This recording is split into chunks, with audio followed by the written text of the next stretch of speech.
Welcome back, everybody, to Gringos Liberados. This is episode 2 for 2024 Split 2. My name is Trajan, and today I'm joined by Soph-chan here to cover the first week of the second split. And I just, I feel like every split we come back here, Soph-chan, and we say, man, that didn't go how we expected.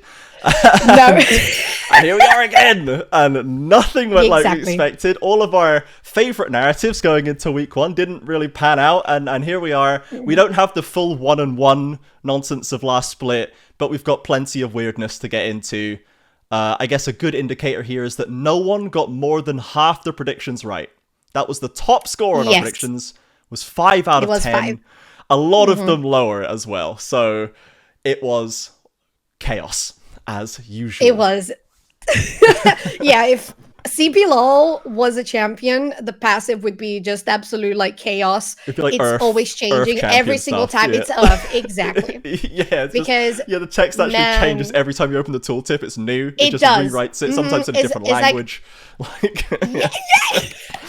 It's like metronome for Pokemon. That's just how it is. Yeah, we're just we're gonna throw it out. We're gonna throw it out there. Something is going to happen. It's going to have an effect. It might not. It might be splash. Yeah, we might get a literal splash. And there was a certain player who did have a bit of a splash. Week 1. Yeah. We'll get it. We'll get onto them, but we'll get it there. We'll get that. Okay, right. Let's take a look at the week 1 roundup. Let's take a look at the standings. Let's see where we were left here. So the eagle-eyed viewers, for anyone who's watching as well, might notice that Fluxo's at the top. Fluxo's at the top of the standings. And who's behind them? INTZ. Who was at the bottom of the standings in Split 2? It was INTZ. It was Fluxo. So I think Fluxo might have made 7 to give them a bit of credit. But this has been a big departure from what we expected, I think, from week 1. Yeah. Certainly the teams like Fluxo and INTZ, there were big changes, some of the biggest changes of any of the teams, and we were going to think maybe there's some time to bed in, maybe it works, maybe it doesn't work at all, maybe it completely fizzles. And that was not the case. It did not seem to be the case. Seems like these new formulas have revitalized or even further improved, because we were kind of happy with what Fluxo was putting together at the end. Certainly INTZ is looking a lot better, but we're just adding more competitors, We've got more and more competitive teams coming out. Definitely are, because we're talking about the fact that Fluxo won against FURIA. It was just around medium of the standings last split, and then you had them winning against Pain Gaming, which, to be fair, had a very, very solid performance against Loud in the day 1 of week 1. So I love to see Fluxo coming out with this sort of performance, considering that, as you said, they were bottom of the standings, Trajan, and to see them coming out with such confidence right now means a lot about what we are expecting for CBLOL right now, because we saw a couple of roster changes, one of them, the one in particular that we're going to be talking about later on in the episode, but a couple of these roster changes that just feel to be melting better. A couple of players in particular, for example, for the Pain Gaming versus Loud case, where we saw CarioK on the Nidalee just doing insanely better on a more aggressive jungler, more oppressive early game jungler than the usuals with the Xin Zhao that was going very iffy, the Sejuani stuff that gets more of an enabling effect. So I am very happy with this turnaround, because I like being surprised, and I think the CBLOL surprises us in the best way possible every single time. Yeah, I know you're a big CarioK enjoyer. Last split, we got us, I think the ones that we were doing together, the episodes we were doing together, the CarioK love is strong there, and I love that as well. And it's great to see him as well, because it used to be the Lee Sin for me for CarioK, when sometimes he would pull it out and look like the best jungler in the league by a mile, and he'd be entirely soul reading everything the enemy jungler is doing. But now we've got to see the Nidalee come out as well, and this is something that it's always been such a niche pick, such a, there happens to be a top 3 LCK jungler who's got a Nidalee in the back pocket. But now we're seeing this picked up more and more across other regions, and it's just good. It's not looking like a weird niche. It's looking very, very effective. So we're seeing why more and more players are willing to pick it up. And I'm glad that the CBLOL as well is happier to pick in these more variable, more volatile picks that really reward comfort and champ knowledge that some of our players do have, some of our old players.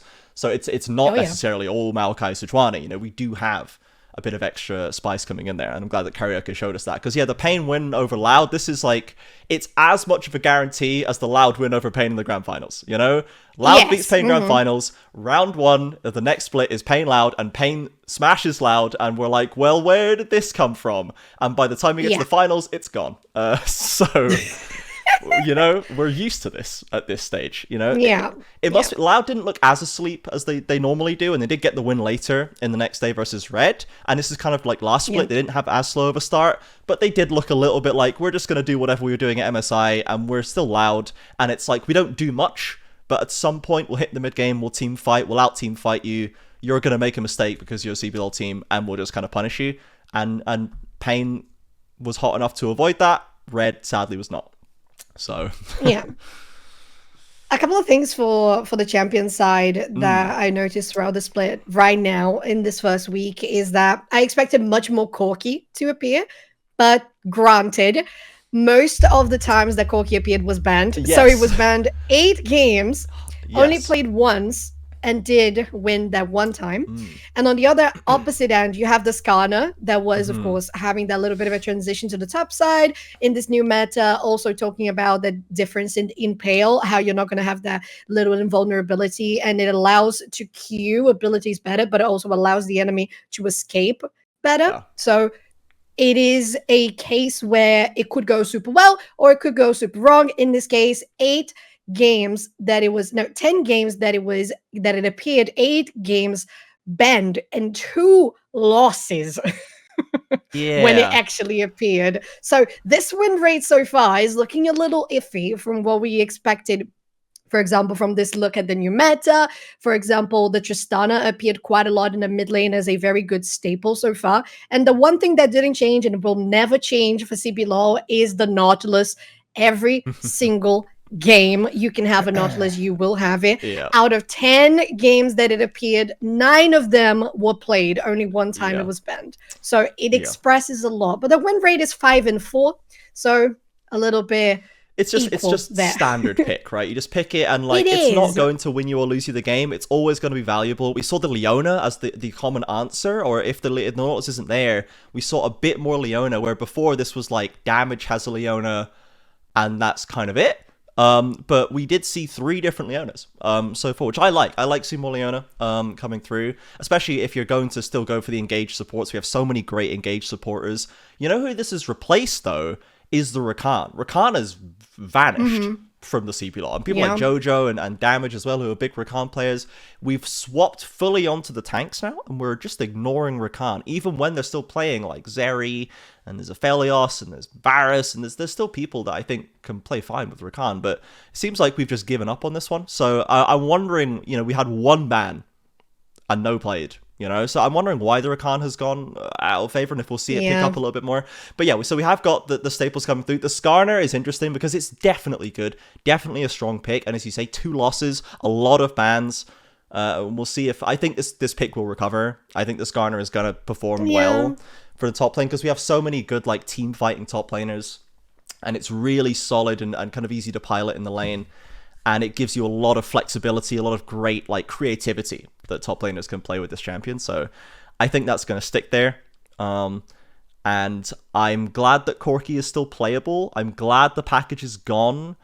And I'm okay with it existing. You know, it seems like it's a lot of it's a lot of burst now. It's not like just rocket poke, which is somewhat cringe, I think, when it's too good. I like the nostalgia feeling to it. I really do. It matches the theme of having like a recharging rocket ultimate, and the rocket hurts, right? The rockets feel like they should hurt because it's an ultimate ability, right? So I get that for sure. And it's weird. Alternating with the auto attacks is fun. I think it's a good strategy. I like the feeling right now. Yeah, it feels good for sure. And Fu put up a monster game on it. So we have had some of these new picks coming in, and I think the Skarner's gonna stick around, the Corki for sure, and the Tristana just seems to have become the go-to in mid lane, which is cool. It gives you a lot, because again, it's a champion that isn't just like, it feels like it does more than Ahri as a basic pick, you know, because it has the split push ability that we've seen, used by several players this split. So you can go for the all-in team fight, or you can go for side lane. And we saw someone go Bork Rush against the tank team. You can go Kraken and Infinity Edge against Squishy team. You've got build diversity there. As far as like a baseline mid laner goes, I'd rather have Tristana than Ahri, that's for sure. Oh yeah, especially if okay, we're gonna flame Dinkedo. Maybe we are, especially if it's Dinkedo on the Ahri. I just feel like he underperforms on it. It's not the play. He played much better on the Hwei already this season, this split, and I think maybe that's the alternative right now. As you said, like the Ahri is gonna be falling behind. The Tristana very dominant right now. And alongside that, it would be the Hwei and the Talia together most of the time. That's what you're gonna have in the mid lane. And to be fair, I would like more variety. We saw just a sprinkle of Orianna, if I'm not mistaken, it was just one game.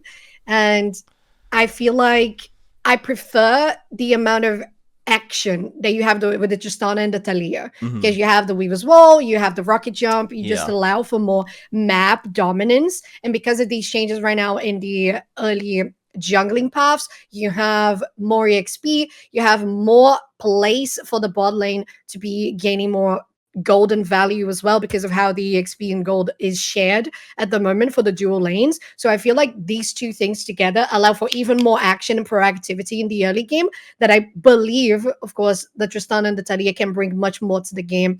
And it makes just a sense of imminence to the game to push the players to actually finish the game and wrap up the game, because we know that sometimes CBLOL players are like stretching and one team ends up winning a Elder fight and flip it on its head. You know, it's not fun when it's that happens. No. So I like the fact that the meta is pushing for faster games, a little more cohesive, I would say, because then you can actually make that advantage from the early game to really build into mid, and you don't push into 45 minute games and actually know how to wrap up games. I like that one. It's got a bit of intentionality to it. It's not just like, well, we've got scaling, or maybe we don't even have scaling, but we just couldn't really win and the enemy team couldn't win, so now it's a 45 minutes and we're flipping Elder, and that's just going to be the game. So it does add a bit of intentionality to it. Talia is a great mid staple, I think, for the reasons you said, because it offers roaming and offers like active dynamic map movements. I'm just bored of it now because it's been the number one pick for a long time, in the same way that people get bored of Azir Corki.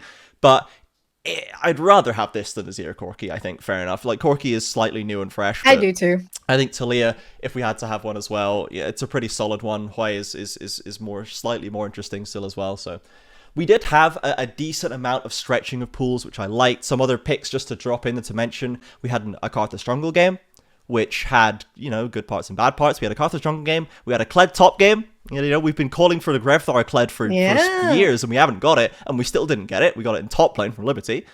And we had a support Tarot game as well. Like, there's a bit more excitement in the draft phase now, which I'm happy, and I hope we can keep this. I was worried it was just going to be all like basic utility CC bots, and then just like it's all bot lane, it's all hyper carries, it's all whoever gets 3 items first stuff. But it's not worked out that way, which is good. The bot lane is definitely still interesting. We had a Jhin pick from Trigo, for goodness sake, like Kog'Maw as well, also from Trigo. I don't know what Trigo's on. Trigo's drafting like a crazy person, but we won both games, so based, I guess. But like, there's just a bit more variety there, so I'm happy with this. I think we've got a good state of the game right now in terms of just interesting picks to see on the map in the CBLOL. I'm sure everyone can still be mad about AD carries being too good. Fine, maybe there's some legitimacy to that opinion, but the games seem to be fun, and they don't seem to be revolving all around them so far in the CBLOL, so that's good. For the rest of getting back to the standings table, so Fluxo is overperforming. INTZ is a very interesting one, because this was the double rookie roster. This was the roster that took Dioge and Yupps, the only roster to pick up rookies here, and they are 2-0. And the rookies don't look half bad, like we have to say. So I think that they have come in very hot. We know their last week of Split 2 looked a little better, but overall it seems like they're revitalized. They're still able to play through Ninja Kiwi. Yampi is still an excellent control tower for this team.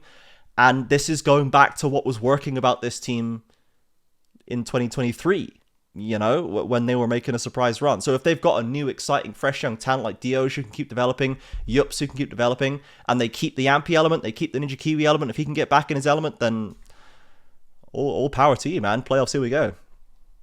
Yeah, for sure. And it's so exciting to see, like, in the first play, we were looking at Makes, Super Clever as the rookies of the year. And then you come in with the new INTZ, 2 rookies, and you're like, damn, we got plenty of options to even think about for rookie of the year. If these guys really help the team overall getting to playoffs, that would be insanely fun. And I like, for example, coming from Josh, like, a little similar to what we saw like in the first few games for Leleco in the last split, that they wanted to make a statement. I'm here. I can do well. I'm going to pop good damage per minute. And I think that Josh did really well to allow the team to have control over the map all around. So for the Talia, it was amazing with the Tristana as well. So what they're going for now is much more up to date with the meta at the moment, which we could even leeway into our overreactions for week 1 that would include someone that it might not be up to date with the current CBLOL situation. Yeah. As we like go down this list, it's gonna take so long to get to that person, and that's gonna be the weird thing. We're gonna be like, it's gonna be teed up for so long, and when we get there, it's gonna be tough. We're gonna have to deal with it, but. Vivo Cade Stars don't need too much. They've just picked up right where they left off, which is what we'd expect from them. It's what we wanted from them. They look like they're still able to operate on a higher macro level than most of the other teams. Their strong bits are still strong. Gigo is still strong in lane. Smiley is picked up and is still very good. He has not regressed in any way, and we've seen a lot of progress from him in terms of the laning as well as the team fighting, which is always a strong suit. Very happy with them. Leleco as well. Absolutely no notes. Like, Vivo Cade Stars had a great start. We even saw the Samus Viego. We saw some carry action from the Samus as well, which you don't get to see too often. So very happy with them. And they, I think, probably look like on balance the best team. Because even the Fluxo and INTZ games, they were a little messy. They were a little CBLOL energy in those games. Vivo Cade Stars keeps the CBLOL energy to the side, and they just play some good League. And that's what they've done. So I'm very happy with VKS. I don't know if you feel like anyone is even better than them right now. Like, because as loud as louding around and Pain, I don't know what's really going on with Pain right now. Like, who knows? Honestly, they're still having a bit of variance. So is there anyone that is really better than VKS right now? I kind of feel like they're just number 1.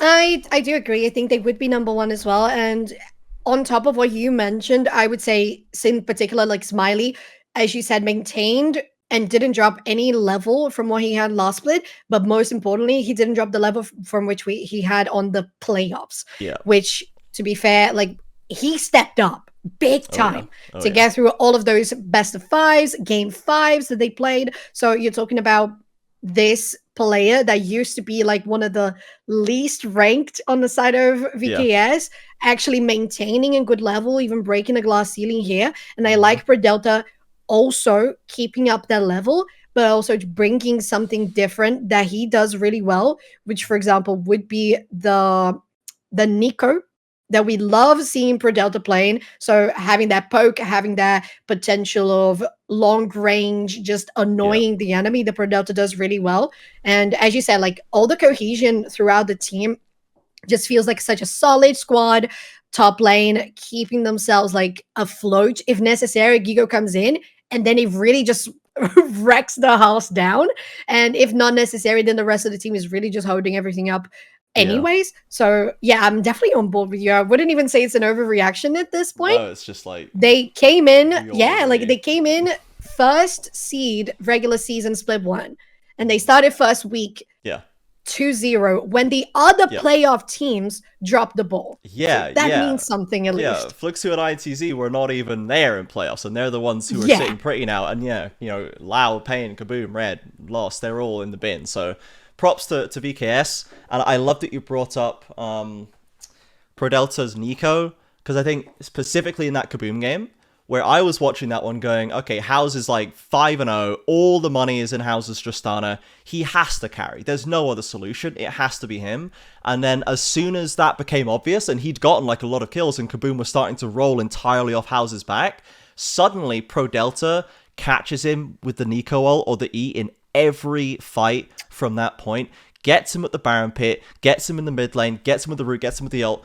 And House just can't play. He can't play anymore because Nico is eternally on his back, and at some point he has to be in auto attack range because he has to do something, or his team cannot do anything. Yeah. He has to be autoing if they win the game. It's a kind of an impossible situation because Nico just has a target painted on his back, and the Nico is so good for that task. And ProDelta was absolutely incredible to just shut down the win condition because KaBuM was about to run away with that game, and he was just like, no, I actually am just going to remove you from the game, like Mordekaiser ult style. Yep. Like, you're just gone. So, so that was really, really good. Love to see ProDelta as well firing on all cylinders. We had a lot of good support play, honestly. A lot of mechanical good support play. Curry has not missed a beat. Scamber had a really great start. You know, he's up on Fluxo there, and it was a big part of their wins. His Leona play, his engage decision making has always been his number one skill, and that was very much on display here. He was making excellent choices and snap engages that were getting Fluxo the wins they need. So great stuff from the supports, honestly, almost across the board. Even Seos had a decent week one considering his team's 1-on-1.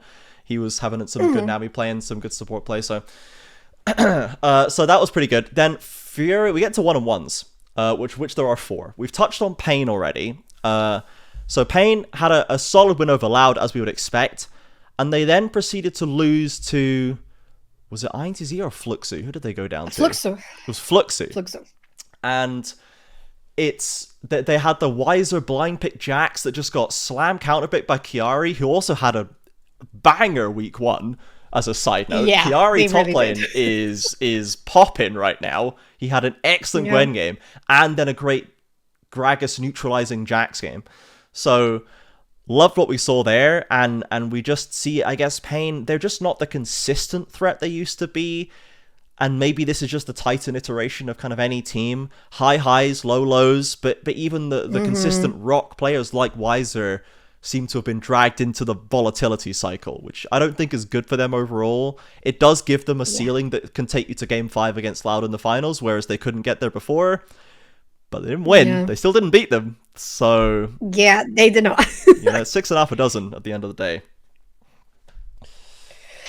Yes, it really makes us feel like you said, like the Rock would be Wiser, would be Kuri, just bringing steady, fundamental League of Legends every single time. Then it just kind of feels like fluctuating towards Chita, CarioK as well, which to be fair, I think he's doing much better right now. Yeah. Than he was last play. But still, it doesn't feel like what we would expect usually from Bane Gaming, although they always clutch it, they always get to grand finals. But the problem is they always get second in the past few years, which is not a good look for them. So I don't know. It's definitely unfortunate. We'll see not being able to coordinate. Because this should be good for Titan. This is an AD carry king meta. They've changed the items, and AD carries do so much damage. It is disgusting how much damage they do. When you get 3 items on basically anyone, you are crushing. And if they can get him on... I don't know why we don't play more things like Samira, because he does have a Neela. We've seen like a Titan Neela, and Brunsey has one as well, I think, and Ayu has one that's kind of a similar idea that the CBLOL has kicking around. I kind of want to see a bit more of that just... You can play aggressively with it in lane with the right combination, which suits them, but it gives you that, like, you build crit, and you get to the point where you are killing everyone indiscriminately, and Kalista just doesn't do that, because she doesn't build crit, so she never gets there. She's so strong in lane. Kalista Renata, very, very good. Kalista Nautilus, very, very good. Love that. But you don't need the Kalista to get the lead in the 2v2. Titan and Curry will get a lead over anyone in the 2v2. I really don't care what they pick. They're just the best duo. And I want to see them pick something for Titan that has a bit of more insurance late game. That just is like, it doesn't matter if we mess up in the mid game, because he is going to 1v9 and he can do that. So I kind of want to see them go a little bit more in the scaling thing. Get the Jinx out, get the Xayah out if that's still playable, get the Caitlyn out. I don't know. Just something that can build Infinity Edge, you know what I mean? And I think that will serve them very well. I think I'm definitely on the same page in regards to those hyper carries you mentioned, but I'm a little more behind in regards to Samira, because I feel like the message just so focused was the roaming supports that if you leave Samira alone with a nice range, she's not going to do anything. She's just going to be, they were going to wipe the floor with her face, you know, like she's not going to be able to farm. She's going to be so volatile and suitable for ganks. So I feel like she really is going to step behind. I think the same thing for Nila. Maybe Nila with a little bit more clear wave, but still, I don't think we are in a meta at this moment for that. You emphasize the crit items and much more of these hyper carry ADCs, which I prefer incredibly more. And yeah, I just feel like the Kalista as well has been a little bit on and off, because I think the first time we saw Kalista and day one was BRTT playing for Loss, and INTZ just threw them off with a lane swap, and BRTT couldn't have any priority in lane at all. So there wasn't much for the Kalista to really start growing and have that emphasis in the early to mid game so that you would be on top. And of course, since you're going to fall out because of not having that much scaling and stability that the create items are going to have in the late game, it just started being like, yeah, BRTT, you got that triple kill that got me super hyped. Yes, I was there. Yeah. But still, it wasn't enough to really carry at the end of the game, because on the other end, you had the Zeri, right? So as you said, like having those hyper carries is just going to make such a big difference. And when you have on the other end, it was like one fight. As soon as Loss made one wrong move, the Zeri got like, I don't know if she even got that many kills in that fight, but like the Zeri just was so much more useful, and it was just over. Like the game was just over. Like it was very just, you know, play-ins team versus main stage team international. Like you have a good early game, you make one wrong move, you lose the momentum for half a second, and they could never get it back. And I feel like Kalista is just so vulnerable to that problem. You know, it's very punishable. I don't like it. I don't like Kalista. So if that's my baseline. I don't. You know, me too. Me too. I like it more when I have it with the Renata. I just think it's a little more interesting, a little more flavorful. Yeah, and it's so good in the 2v2 of Renata. It's absolutely insane. Yes. Destroyer level. It's so good. Yeah. But then, in regards to game or like actual series, it just... I guess like if they're going to keep running like Corki Tristana mid, that's like where you patch it, right? Because you have your scaling AD carry there, and that's in theory what's supposed to fix that problem. Which is fine. Like, I guess if bot lane, you're just not going to have your scaling Caribbean bot lane. Okay, if there's a plan there, I get it. But generally speaking, I still just would rather... I'd rather you even just went for Lucian or Ashe. Like, we saw a couple of Ashes. Like, if you're gonna, you get the utility, still really good in the 2v2, still very abusive in the 2v2, and it doesn't scale as well, but then you get Ashe ult. And, like, I would always take Ashe ult. It's just so good. It's such a good ability. Yes. It really is. Yeah. Even just the hawk shot, pre-level 6 Ashe. This is such a so useful champion. My God, yes. It's so good. Yeah, you're not going to be expecting the damage. You're going to be expecting the assists. And on top of that, it really enables what we saw from Chiari and Beton, for example, on the Gwen. Because if you're focusing on AD mid laner, regular AD standards on the ADC role as well, you open up that space for the Gragas, the Gwen, for that heavy AP damage in the top lane that I really, really like. And can really counteract it super well in regards to getting to backliner. The Gwen was insane this week. The Gwen was... It really was. We're just stacking full AP building Rabadons, and they were crushing. And this has always been like, it's a pick we've had in the tank. Chiari's had it for a while. I think Weiser has even dropped it out a couple times. Like, we've had these Gwen players kicking about, but now it just seems like the best pick in top lane. Even better than Cassante, better than Olaf. You know, it's crazy how well the Gwen did. So that is very interesting that we have like, and that is the way they're building it. It is full damage. It is 1v9 team fight kind of champion. It is a solo carry champ. So it gives you even more scope potentially to flex the rest of your composition if you know you have another carry building in top lane. So yes. And when you're going Tristana mid and stuff, right, you want to have some AP somewhere. So that's an interesting development. I love the Gwen, and that's a nice one that, you know, we've never, because Robo doesn't play it. So we never see it at international, because you only see what Loud plays at international. Yeah, exactly. But this is something that, like, it would be nice for us to go to international and bring out a Gwen. You know, bring out something that's just like a cool matchup into someone just, LCK team just perma-blinding Cassante, and you can go, aha, baited, Gwen pick, and then you can actually have like a nice niche. I want us to get the chance to do more of that, but we don't get to, because Loud just takes the trophy every time and steps over everybody, and it's maybe this split will be different. So maybe. I'm kind of feeling like it might be different because we started last split and I didn't feel like much had changed. Really, I didn't. I feel like it was nice to see VKS coming out on top. It wasn't just the fact that they got first seed, but how they were increasingly, gradually improving really made a good taste in, okay, we got something a little bit different. Then we had that fight, Lost Liberty, who was going to be head-to-head getting into playoffs. I thought that was interesting. Yeah. And on the other end of the scale, I was just like, same old, same old. I didn't expect much more from Pain. I didn't expect much more from Red. Your usual playoffs, right? But this time around, I'm feeling different from this first week. Yeah, especially because you have VKS on 2-0, but the other two teams are Fluxo and INTZ, right? And it spells for something new, right? Yeah, it would have been weird if VKS had won the whole thing after one split with this project. This was clearly like a growth project with some veteran pieces, some young pieces like Smiley and Pro Delta still with time to develop and stuff. This is a long-term project. That's always what they've said, and it looked like that. But like as we said, they've picked up on that straight from where they stopped at split 1.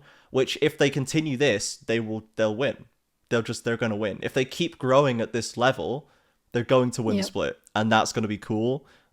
So it does feel like we'll see how we are when we get to just pre-playoffs, when like Loud has definitely woken up, like House's team has fallen off the map inevitably, and like Pain has decided that they've had their slump and they're kind of back in it now. So like we'll see where we are when playoffs comes around, if we're gonna feel any different here. But really, it's the first playoff series of every split that we actually know who's gonna win, you know, because we just like, how does Loud look in playoffs? Oh, they've just completely giga smashed their opponent after squeaking into playoffs on like a 9-7 record, and then they're like, oh, by the way, we are gonna win now. Just like to be clear. Yeah, they didn't show up to 2 of the games. 9-7. They just living that on the table. So, like, that's really when we know if anything's going to change. But hopefully, we will see some more development come through and see if these new players can keep going. So on Loud, I think there's nothing really to say on Loud. They're just the same team. It's the same team. They're just the same. They're a bit slow. They lost to Pain. Big whoop. They then beat Red. Big whoop. Like whatever, man. They're the same as they always are. I don't really. Do you have anything else to add on Loud, or should we go talk about? I would just say, like, exactly as you said, it's not just the same, not just the same Loud. It's also the same regular season Loud, right? Yeah, it's like the same pattern every time. Underwhelming. As well, even. Like, it's crazy how they get away with it. But okay, so let's talk about FURIA and KaBuM. So KaBuM. They also kind of looked like they picked up exactly where they left off, which is not a good thing. This is not a good thing at all. Yeah. Bitao. They didn't leave in a good pace. No. Bitao came in and did have a great game. One, on the Gwen, was the reason they won that game. And that's cool, because I was completely unenthused with Bitao on FURIA and was just like, well, I hope he goes and comes back stronger. And it looks like maybe he has. I still don't know if this is going to be a big enough shift to move the needle on KaBuM, honestly. But they did have another player who could win them a game that they were really trying hard to lose. So that's good for them. They're going to get a couple of extra wins when Bitao gets his champs. Hopefully we get to see some Aurelia or something later in the split. But like House is still getting lane advantages, but then struggling to convert later. The bot lane duo is still pretty sus, unless you give them Lucian Nami, which is the one duo they're not sus on. And Malrang stole 2 Barons, 1 in each game. Yes. But not much else good was done. So, like, you can't win like this. Like, you can win some games, but there's just so much inconsistency, so much random. It's a coin flip. It is. Every play feels like a coin flip in every game. It does. And sometimes it looks amazing, and sometimes it looks completely boneheaded. So, like, we're gonna end up. I predicted them not even making playoffs. I think RMC had the same. 404 had them in 6th or something. Do you think they're gonna make playoffs, Soap, in this state? I mean, this is early days, but like I say, is there upward momentum here? Like, it's the same problem. There is no upward momentum. Really, really, there isn't. I mean, Beton feels in a good space. I think Lonely was really getting things down last split, but then the rest of the squad, as you said, like, House cannot convert the early game pressure. Malrang, the only thing they're really able to do in regards to pressure is 50-50 Baron steals. Yeah. And that really doesn't cut it. You don't have the foundation because, okay, so when you're having a lane having a problem in a specific moment in a game, you need someone to step up. So you only have House actually stepping up in the other game, but Marang doesn't have much of that presence. Beto only really gets to shine when it's getting to mid to late game and on the Gwen. We don't know much more about his playstyle so far to really be making any sort of positioning. We'll see what the tanks are like before we make a ruling which is on very important. Because if you're talking about a team that is lacking foundation and you don't have a good tank, where's the then Cassante? There's a really big problem. Show me the Cassante, Vital, before I have any grade to give you. Where is it? And then you get it up with Natuno and Cells, and Natuno is just so inconsistent. Like, as you said, if it's not Lucianami, what do you have? Like, you cannot be on T1 and expect for it to be okay to have a 4 champion pool, you know? You gotta be going for more. It doesn't, and I don't see the gradual improvement. No, it's just, like I say, we've not gone anywhere. We've got a new top laner who is playing differently than the last one, but like, we are stagnant here, and we need to see. This was the problem. It feels to me like I don't feel like the coaches can solve problems on KaBuM, and they have problems and we're not solving them. So we'll see. We'll see if they're going to do the reverse and they will have a bad start and a good second half as opposed to the reverse, which is their usual option. But I hope for their sakes and for mine that they get better. I just don't see why they would get better. And I imagine they're just going to, in one of these beat anyone, lose to anyone teams that will just kind of fluctuate around the standings and will probably not amount to much. So unfortunately, that's just, you know, the long and the short with KaBuM. But with FURIA, who are also 1-1, I feel a bit more hope. Maybe it's because there's more new pieces. Maybe it's because IU is playing better. Maybe it's because Fu is still really good. I feel like there's a lot of hope there. They're 1-1 as well. They lost to Fluxo in the first day, and they didn't look super great, but their second game was a lot better. I think Wiz is still very serviceable in the jungle. He's like a C's-esque kind of character here now, which is fine. That's kind of what he always was. But like, it's maybe just that our league is a little stronger than he was when he was here. You know what I mean? We maybe have some more better junglers like the Samus and that coming up. So, but Wiz I think is solid. ZZK had one bad game, one good game. It averages to average. But I think the important parts for me is Fu is still good, and more importantly is IU is looking a little more IU-esque, because he'd really settled into mediocrity.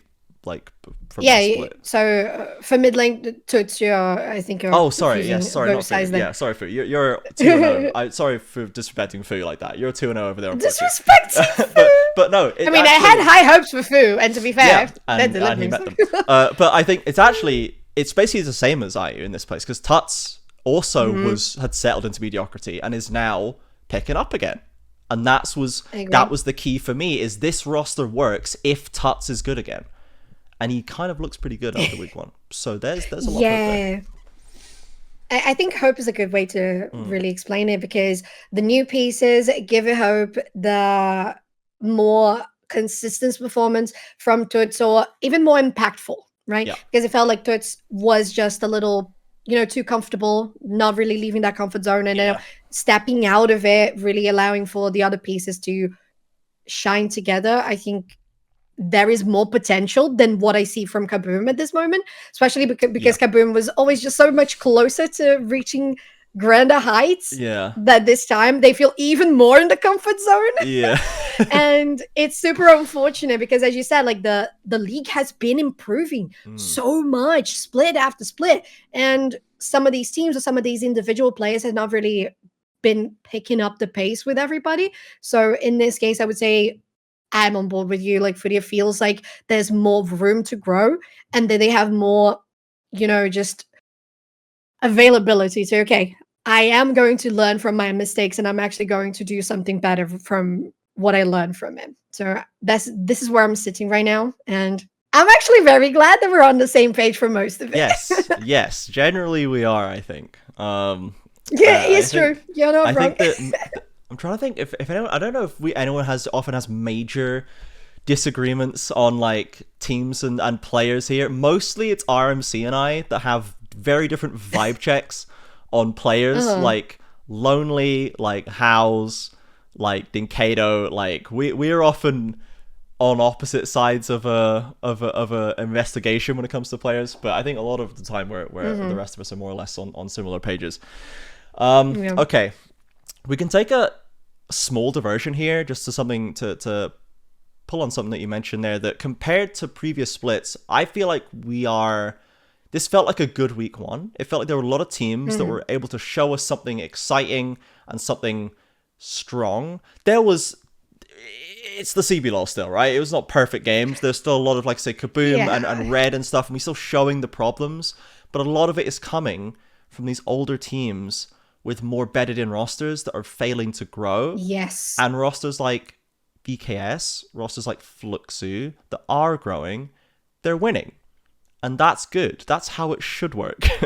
You know, it feels like you cannot just coast on being a CBLOL veteran as much anymore. You know, Shinny is maybe the exception coming back, but even he's not a bedded in CBLOL person anymore. He's been away for years.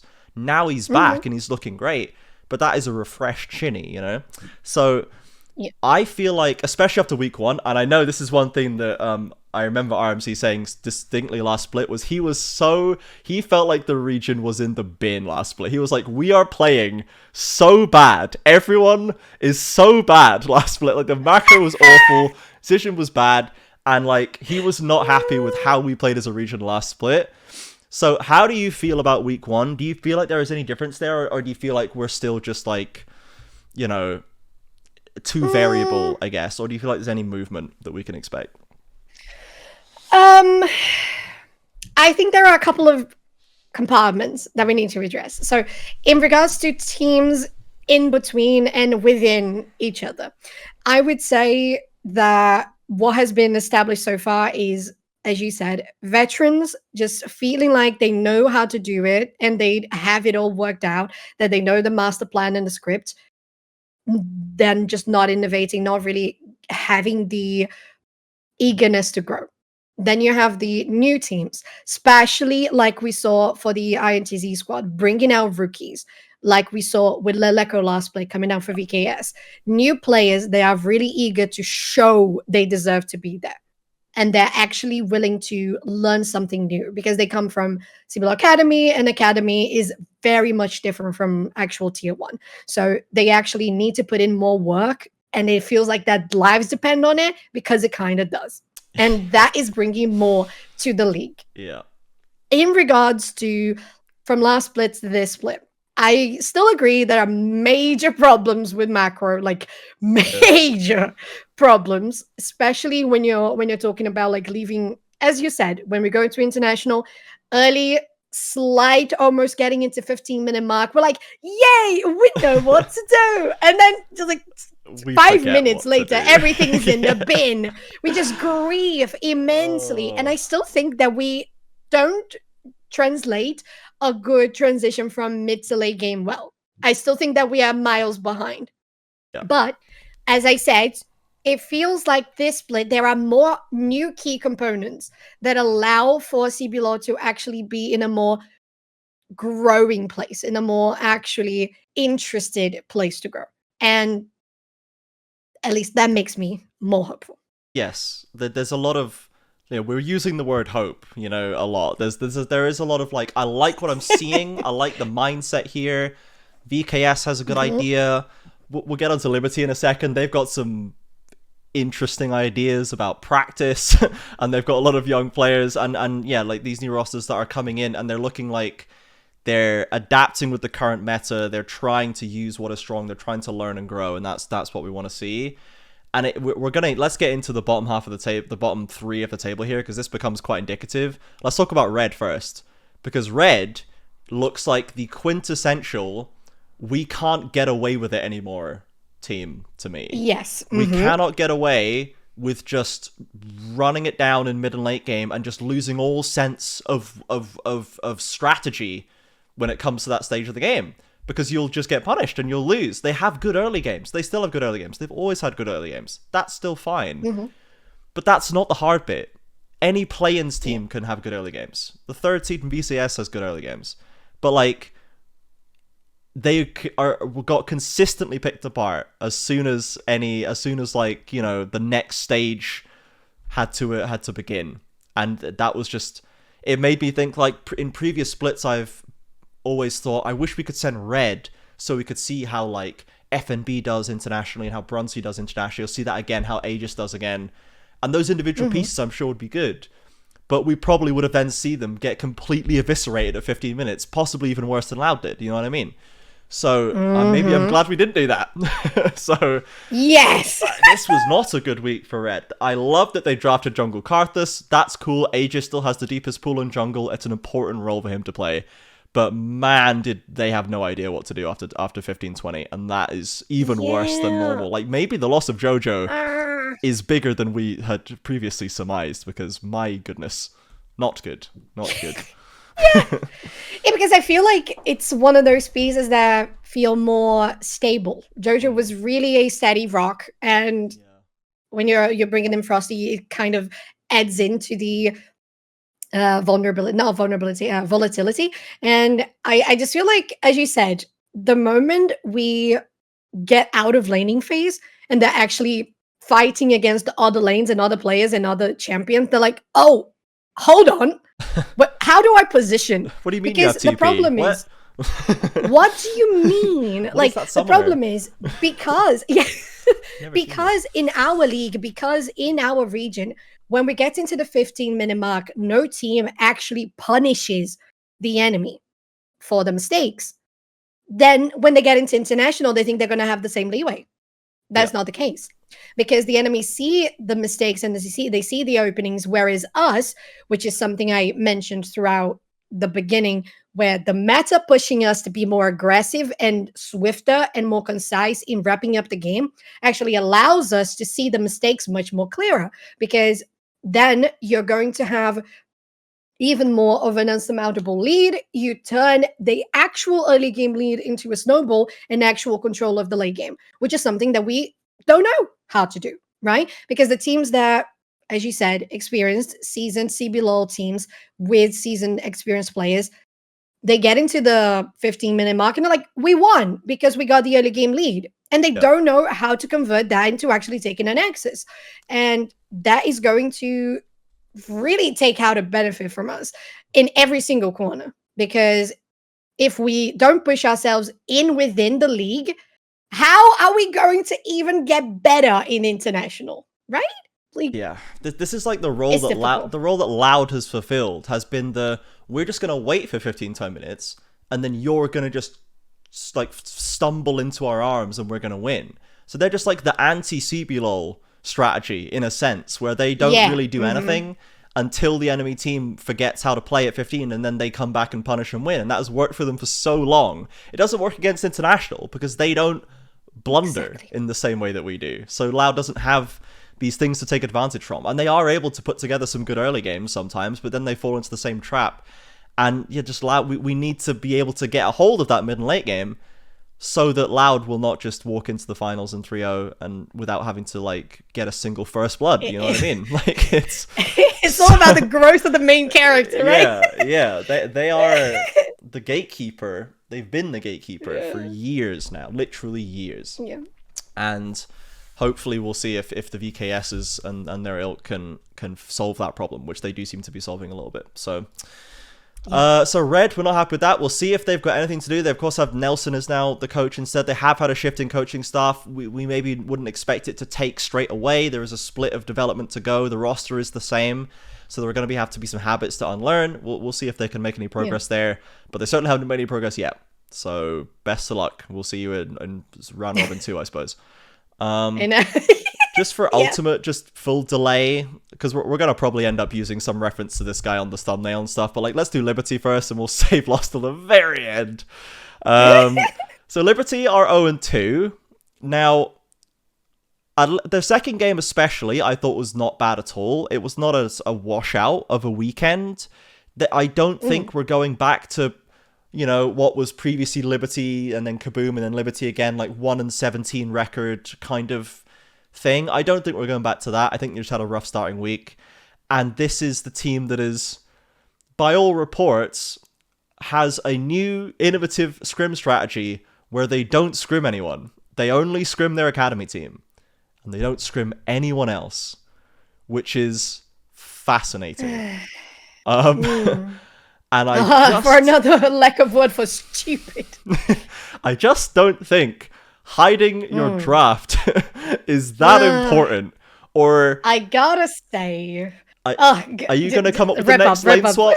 I don't think so. I don't think you're going to come up with the next strategy that is going to so vastly shatter the game that you win a best of 5 because of it. I don't know what's going on there. It's very silly. It feels very silly. I don't think it's a good decision, to be fair. I have seen this sort of mentality in other titles, in other esports, and I'm like, what are you doing? Do you even learn from the established esports? How are you going to learn how to play against those matchups if you don't play against the matchups? If you don't think of something, how are you going to think? If you're not going to think of how everything. How are you going to get prompted to think? Yeah, exactly. You can't think of everything. It's just not going to happen. It's never happened. No team is going to think of every strategy. You need to have an open mind here. And even if it means getting washed out by pain a couple times, like, fine. Yeah, that's what the regular season is for. Yeah, like, you get washed out in scrims so that you don't get washed out by their pick on stage. I don't know. Exactly.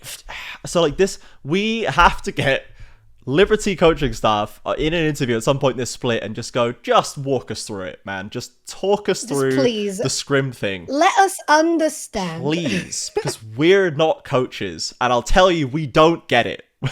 So no, we do not. Please help us understand, because it's very confusing. So, at this point in the season, we're not going to see too much effects of that, but as the meta shifts, we will see what they end up doing. If they end up coming out with picks that no one's seen before and it works, then sure. But this is, as I'd said, I think, like in the community Discord at some point, this feels like a win CBLOL strategy, not a achieve anything international strategy. And like, it's Liberty. Winning CBLOL would be big for them. I don't know if even when they were Vorax, if they ever won. Maybe once? Maybe Vorax won like a single title at some point. I'm sure Dia would know. Let me have a look. But I think they might have only come as high as second. I think, and that's like, long before the Liberty brand was even a thing. As Liberty, they have achieved, I think, 5th or 6th playoffs as their peak rank ever. Yes, they have. Exactly. So, like, winning CBLOL would be good and a great first goal to set.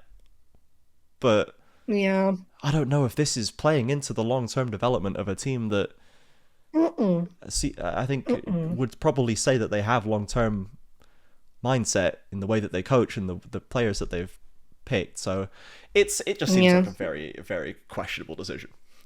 It's silly. I would say just use VKS as an example, and they are doing it. They scrim and people. It's working. I don't know. I don't know. Yeah, maybe it's good. Maybe that every title in esports does it. Maybe it's good. Who knows? Who am I to know? Every sport has friendlies, you know what I mean? Like, we all I think do this. Well, yeah. What I heard from one of those interviews, Liberty said, at least last split, they said they were not interested in improving and playing to win CBLOL. They were improving and playing to improve and play. Right. No. And I mean, if you're not looking to win, like no actual like prize goal. They're just going to play as well as they can play, and if they win, exactly. They win. Exactly. That's their mentality. Okay. And to be fair, if it doesn't hurt them, then who are we to say, right? Yeah, I guess. And but the important thing though is coaching staff might be interested in that, but do the players don't actually want to play to win?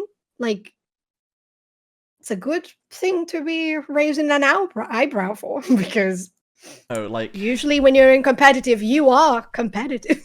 Yeah, because I feel like they don't have 5 positional coaches, you know what I mean? And like, for the main team especially, or your only scrim partners are academy players, which in theory are probably on balance not quite as good at the game as you are. Are we really getting the most effective practice only playing against sort of worse players? If they were better players, they'd be on the main team instead of you. So Yeah.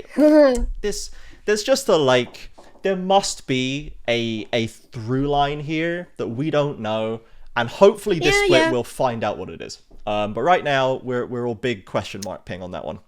Yeah, absolutely. So I think we've preambled enough. So Jen, it's probably time. It's the time. It has arrived. About Los Grandes.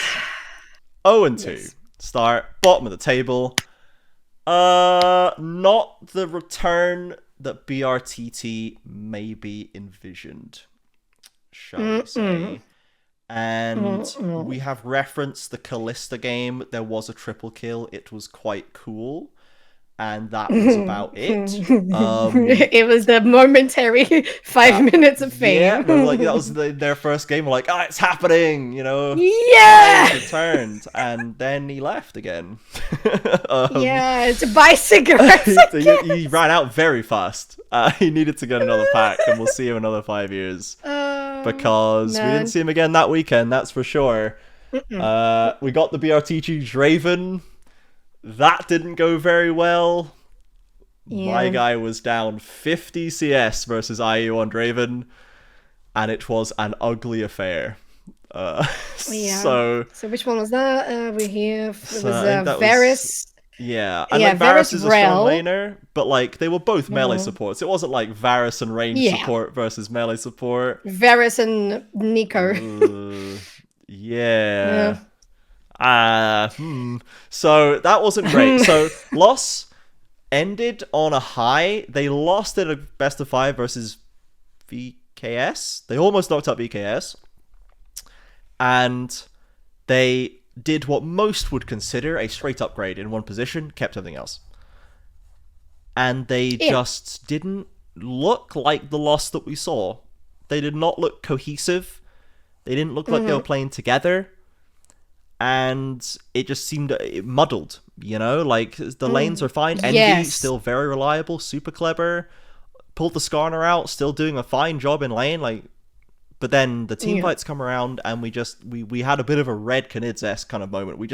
We're all over the place. It does. So maybe this seems like a big shift in in-game dynamic here, which we expected. But as of now, it's not a positive one. And we'll need to see if they can make it a positive one. Yeah, the feeling I get is more like there is a very, very, very big pressure from having BRTT in your team.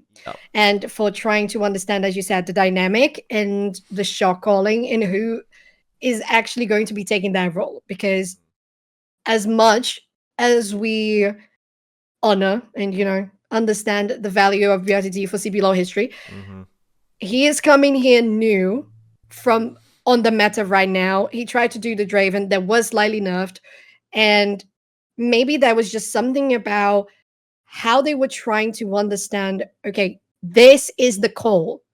And maybe, just a hypothesis in my mind, because he carries such weight, they're having problems with communications. So they need to sort out who's actually going to be do short calling, because to me, usually when you have a messy mid to late game, really messy, like we saw, you're talking about a team that doesn't really understand who is going to make the decisions and what are good decisions or not. And it could be this factor I mentioned. So if they can work it out and understand who's actually going to be doing this, if it is going to be more of C's because they have been reliable from last split to this one, you can guarantee something a little more cohesive, which is, like you said, it feels a little muddled. Like they're not really understanding where to go, what to pick. And I would say as well that it goes as far as to coaching stuff and how they do draft, because they need to understand the Draven did not work as they wanted it. Then they need to practice it much more to actually bring such a champion with such a win rate for this player. Because he had only lost 1 game out of 10 in his entire career of Draven. And now he played for the first time back once Draven, and the loss rate is now up doubled to 2. his losses in one day. Exactly. Yeah. So it's a lot of weight. It's very heavy all around, and it makes for muddled waters.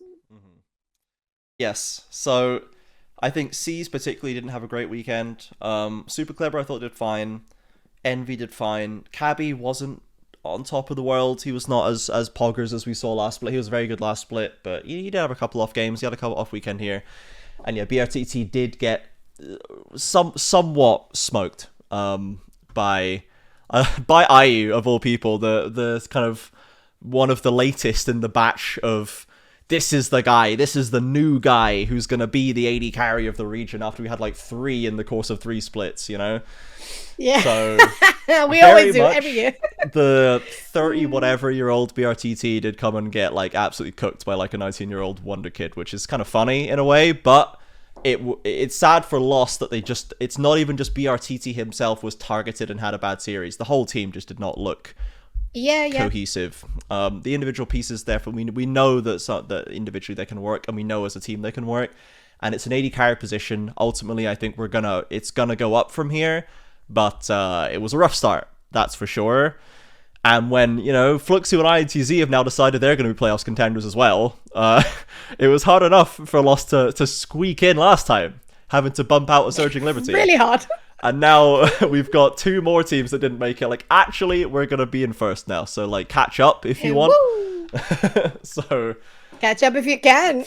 Absolutely. So, unfortunate for Lost. And definitely a sad one for me, because they were maybe the most interesting thing about last split was Lost.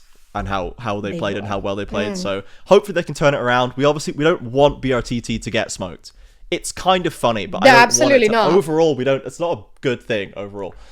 So we'll see how they could get back. With this really want it to become like the squad, like Lost almost scraping last split for playoffs, and then this one, like get it on. It would have but been so cool. I still think that I think there is a growing curve that makes much more sense for Lost to be starting out a little washed in the beginning of regular season, and then you go into second round robin and you're just looking much more straight. So I think that's at least the feeling I get from Lost overall, which is the opposite we mentioned for KaBuM, kind of like what we mentioned for Red as well. But overall, I still think there's a lot right there. So for Lost, currently now, INTZ, Fluxo, and VKS is where I see like the most of a learning curve from now on. Yeah, and VKS already up at the top, and they just feel like they've got so much more room. And, and there's just plenty to go there. For teams like Loud and Pain and Red, it's hard to see, especially Loud and Red, because they are functionally the same, and like I don't think the change on Red is going to unlock more from them. The current players need to be the ones changing and growing there, and Loud is just never going to change. They're just a colossus of marble that will not change ever. Pain, as like you settle into Titan dynamic, I feel like there is room. Titan and Curry, I think there's still room for that for Curry, especially to show us even more. I predicted him to be split MVP in our pre-season MVP predictions, because I think his week 1 was still very good. So there's room there, I think, for Pain to settle into this new dynamic a bit more. But KaBuM, I don't know where they go. I don't know where Red goes. I don't know where Loud goes. I think everyone else has some scope there. Liberty, I don't know what direction they're going to go in, but I just don't. Yeah, they're a little bit. They're too weird. But the rest of them I'm excited about. It's a little bit floaty. Yeah, and I think lots of them it's like, okay. Okay. So, okay, right. So, that's week 1. We have new teams at the top, old teams at the bottom that we did not expect to be there, and some big shakeups in terms of who's even looking good and who looks like they're ready to go at the start of this split. Let's take a little look at week 2. Let's take a look at what we're going to see, the matchups that we can see as we want to see this development coming in. So, the first match is Loss and Pain. And this is just like, okay, get yourself together. So, naturally, I think Pain is favored due to Loss having such a shocker for week 1, and especially because I'm thinking Pain, I'm thinking Titan and Curry right now, and when I'm thinking Loss, I'm not thinking BRTT and KaBuM right now, so I'm going to be keeping an eye on that bot lane to see if Titan and Curry are going to ram it down Loss's throat, because like that seems like a mismatch, perhaps, in that. Yeah, it does. it super does. I think, for example, we were trying to have a look at head-to-heads in specific lanes, so Yeah. player versus player for our overlays. For the first week, I tried to stay away from having BRTT on both days, but I try to have something different and Yeah. variable for all of it. This time around, if I'm thinking about these head-to-heads, You can't there not. isn't really it's but then you look at this one and you're like, do we really want to highlight one lane matchup that's not going to be as competitive, right? Because the Titan is just going to be like the Titan core is just really going to outshine.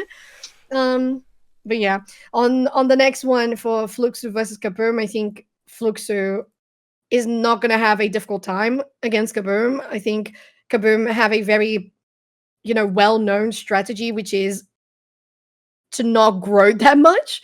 And draft I think Lucian Fluxo Nami, gonna and if you can't get it, then lose.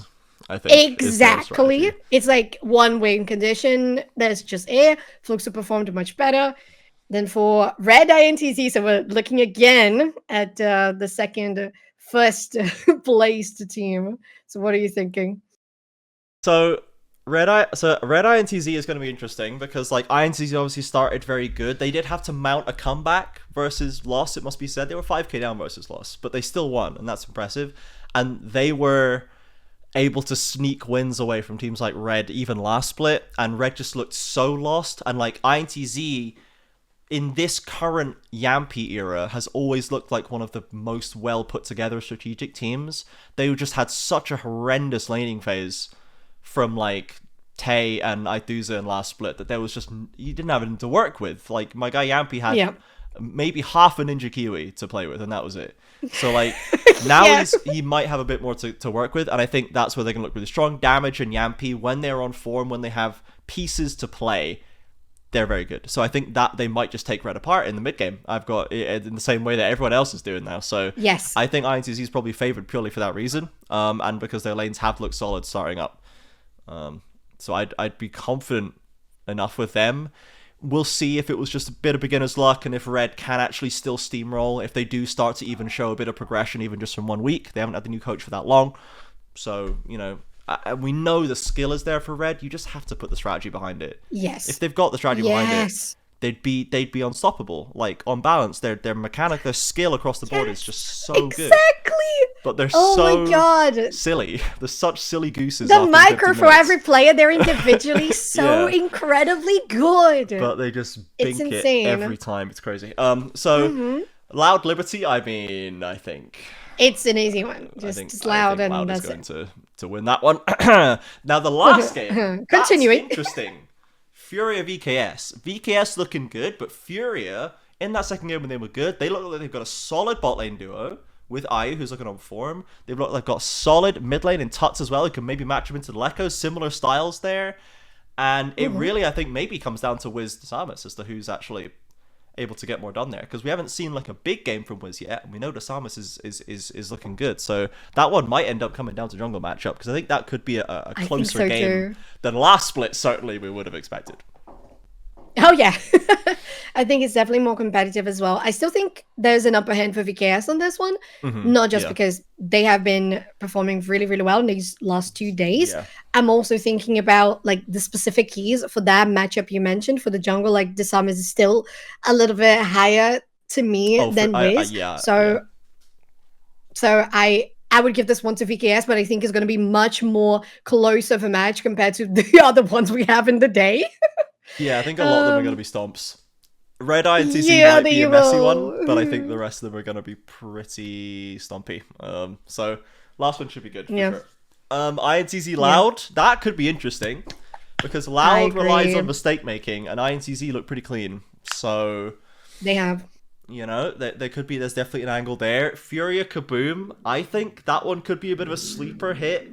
It really depends on the draft, I suppose, but we'll see how FURIA does against VKS, and if they are just going to be volatile, because they went 1-1, and like ZZK and Wiz, especially ZZK, they had a very bad game 1, and then a good game 2.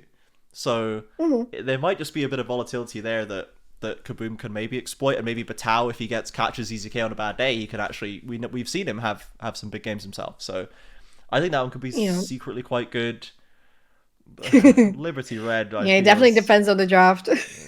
Liberty Red, I don't have high hopes for as in terms of a game to watch. Yeah, I don't think it's even going to be a sleeper. It's just going to be sleeping. It's going to be a sleeper game where we sleep through it. Then we have Pain VKS. That's the one. That's the match of the day. We got Pain VKS. Now this one's going to be very interesting. So Gigo's looking good, and Wiser, we just don't know. The jungle matchup is very interesting once again because CarioK is looking a bit unleashed on the Nidalee and DeSamus on the Viego. We've got two very like Sejuani player junglers or like Vi main junglers with some carries that they're willing to play. So I want to see them hash out. That's what I'm looking for. Me too.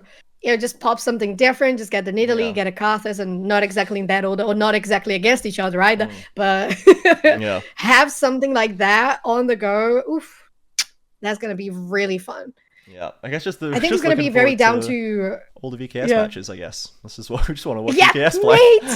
Me too. But this one in particular is really good because it could be somewhat exploited on the side of Pain for Chitang and Kuri.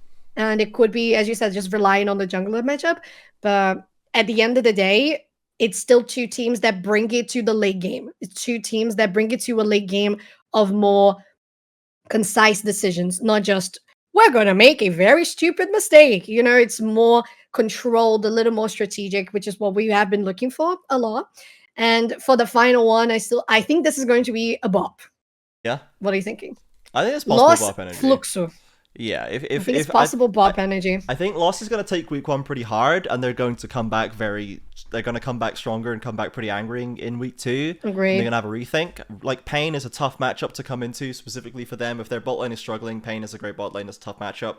But Fluxo is just a little bit less threatening in that regard. Their junk, like Shinny had a great start for them, and Chiari particularly for Fluxo was absolutely crazy. But I have a lot of faith in Super Clever to at the very least neutralize, potentially even get the upper hand there. I think he was maybe Loss's best performer in week 1, maybe Envy.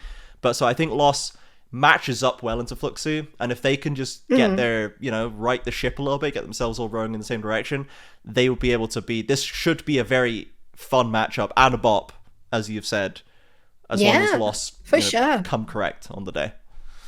Yeah, I think even if we don't see BRTT having that big of a difference in performance from the last week, we're also thinking about the Toots Fu matchup in the mid lane, which I really, really like. I think in this case, it's going to be very detailed. I don't specifically think that either of these mid laners are detailed.